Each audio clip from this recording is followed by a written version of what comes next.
د پښتون ون ټلویزیون ټولو لیدونکو السلام علیکم. وخت بخیر ملګرو. که چیرې مو تر اوسه زموږ چینل نه وي سبسکرایب کړی نو زموږ چینل حتما در سره سبسکرایب کړئ او خوا کې ورسره د بیل نشان ووهئ ترڅو زموږ له هرې نوې ویډیو څخه خبر شئ. ملګرو مخکې له دې څخه چې موضوع ته راشو غواړم لږ څه سپیناوی ورکړم. کرکټ داسې یوه لوبه ده چې یوازې افغانانو ته د همدې څخه خوشحالي راځي. ټول افغانان د دې خوشحالي ته ناست دي. نو د کرکټ ټیم لوبغاړو څخه هیله مو دا ده چې د افغانانو په احساساتو دې لوبه نه کوي. ملګرو د سویلي افریقا او د افغانستان لوبه مو ولیدله. زموږ ټیم ډیره یوه غټه ستونزه لري چې له لسیزې را په دې خوا نه حل کیږي. که څه هم د اخر کلونو کې لږ څه ښه شوې وه او باور پرې کېدو، خو اوس هغه باور یې له لاسه ورکړ. په نړیوال جام کې مونږ او تاسو یې وینو چې هیڅ ښه لوبه نه کوي. د نړیوال کاپ نه مخکې د کرکټ مبصرینو یو نوم ډیر اخیسته چې هغه افغانستان و، خو بدبختانه افغانستان نه چې کومه تمه کېده هغه یې ونه کړل او اوس د جدول په اخر کې قرار لري.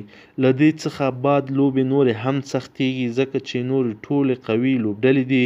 له هغوی څخه لوبه ګټل اسانه کار نه ده. په لومړیو کې ورته ډیر ښه فرصتونه او چانسونه ول خو دوی ترې ګټه پورته نه کړه. نو نه پوهیږم چې دوی ولې داسې ضعیفه لوبه کوي او په ډیر ټیټ مورال سره لوبه ترسره کوي. منو چې تغییرات په لوبډلمشري کې راغلي، خو دا کومه نوې خبره نه ده. تغییرات په هر ټیم کې راځي، لوبډلمشر بدلیږي، لوبغاړي کېنول کیږي، انجري راځي، لوبغاړي لوبه نشي کولای. نو دا موضوعګانې ولې په دوی دومره ژور تاثیر کوي چې خپله لوبه نشي کولای. که چیرې وګورو حضرت زازي ته، منو چې هیټر یې، خو دا په دې معنا نه ده چې هر بال باندې د چکه یا څلوریزه ووهل شي. بال ته کتل پکار دي، آرامه لوبه باید وشي. که بیا هم طاقت نشي کولی نو بیا خو صحیح شاټ ووهه، سکور خو وکړه. په هره لوبه کې په غلط بال آوټ شوی وي نو بیا داسې وکړه چې زمونږ او د کوچ ومنه، په دې کې به دې خیر وي. نو له لوبغاړو څخه مو غوښتنه دا ده چې باید کوشش وکړي، ښه لوبه وکړي.